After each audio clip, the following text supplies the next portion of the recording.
ఒకసారి కెమెరాలో అటువైపు తిప్పండి. పంట పొలాలు అన్నీ కనిపిస్తాయి. పంట పొలాల పరిస్థితులు అన్నీ ఇదే మాదిరిగానే ఉన్నాయి. ఇప్పటికి ఈ పంటలు మునిగిపోయిన పరిస్థితి. ఈ పంటలు అధికారులు రారు. సీఎం అనే వ్యక్తి కనీసం జిల్లాకు కూడా రాలా. జిల్లాకు వచ్చి కనీసం నేనున్నాను అని చెప్పాల్సిన మనిషి కనీసం నేను ఇన్ని రోజులు అయిపోయింది జిల్లాలకు కూడా రాలే. కనీసం వచ్చి నేనున్నాను అని చెప్పి రైతులకు భరోసా ఇచ్చి ఆ రంగు మారిన ధాన్యమైనా కానీ తడిచిన ధాన్యమైనా కానీ కనీస మద్దతు ధరకు మేము కొంటాము, నాది పూచి అని చెప్పి నోటిఫికేషన్ ఇంతవరకు ఇవ్వాల. ఆయన ఇక్కడికి వచ్చి ఇవ్వాల్సింది ఎప్పుడో చేయాల్సింది పోయి రాను కూడా కనీసం రాలేదంటే అసలు ఇంతకన్నా దారుణమైన ముఖ్యమంత్రి బహుశా ఇంకొకరు ఎవరు ఉండరు. దాదాపుగా 10-15 రోజులుగా ఈ మాదిరిగా దాదాపుగా 10 రోజులు పైగానే వర్షాలు పడి పూర్తిగా ఊర్లు మునిగిపోయే పరిస్థితిలోకి వచ్చే సంగతి అందరికీ తెలుసు. మరి అందరికీ తెలుసు వర్షాలు పడ్డాయి అని, ఊర్లు మునిగిపోయాయని, ఇల్లులు మునిగిపోయాయనే సంగతి అందరికీ తెలిసినప్పుడు మరి చంద్రబాబు నాయుడు గారు అందరికీ ఎందుకు 5,000 రూపాయలు ఇవ్వడం లేదు అని చెప్పి నేను గట్టిగా డిమాండ్ చేస్తా ఉన్నా. ఇక్కడికి వచ్చి జరిగేది ఏంటి అనేది మీరంతకు మీరే దయ ఉంచి మానవతా దృక్పథంతో మీరు ప్రజల తరపున మీరు మైకులు పెట్టి అడగండి ఎంతమందికి మేలు జరిగింది, ఏ లెవెల్లో వాళ్ళు బతుకుతా ఉన్నారని. గత 10 రోజుల నుంచి వర్షాలు కురుస్తూనే ఉన్నాయి. పనులకు పోలేని పరిస్థితిగా ఉంది.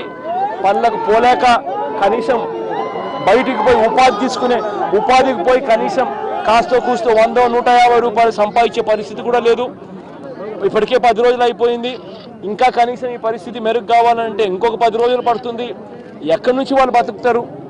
కనీసం అంటే ప్రతి కుటుంబానికి పనులకు పోలేని పరిస్థితిలో ఉన్నారు కాబట్టి కనీసం ప్రతి కుటుంబానికి కనీసం మీరు 3-4 వేల రూపాయల డబ్బులు, 25 కేజీల బియ్యము, మళ్ళీ మిగతా వస్తువులు అన్ని కలిపికట్టుగా ఒకటేసారి ఇస్తాముగా ప్రతి ఒక్కరికి కూడా వచ్చేటట్టుగా ఆ 25 కేజీల బియ్యము, ఆ కేజీ కందిపప్పు, ఆ చక్కెర వగైరా కూడా ఇస్తేనే కనీసం బతకగలుగుతారు. అవేవి ఇవ్వకుండా ఊరికే అదిచ్చి వచ్చి అధికారులను తిట్టడం అన్నది నిజంగా అది మానవత్వం కూడా మానవత్వం చేసే మనిషి పని కూడా కాదు. అది గ్రామాలు మునిగిపోయి ప్రతి ఇళ్ళల్లోకి కూడా నీళ్ళు వస్తే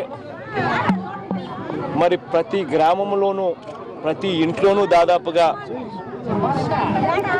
10-12 రోజులు నీళ్లు వాళ్ళ ఇళ్లలో ఉంటే ఏ రకంగా వాళ్ళు బతకగలుగుతారు?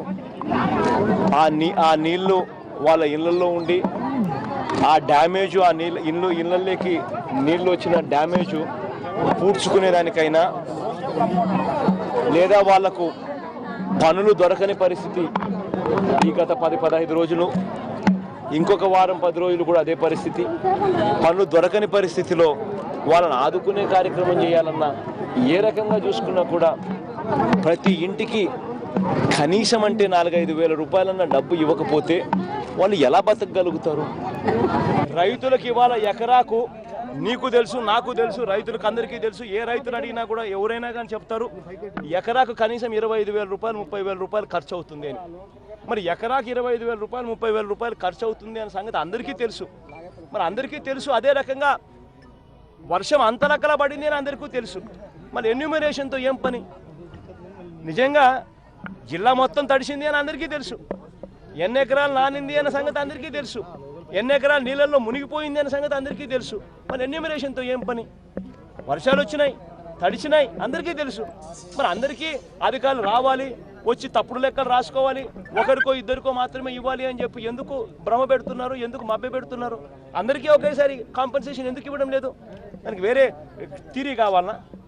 దానికి ఏమన్నా రాకెట్ సైన్స్ అదేమన్నా?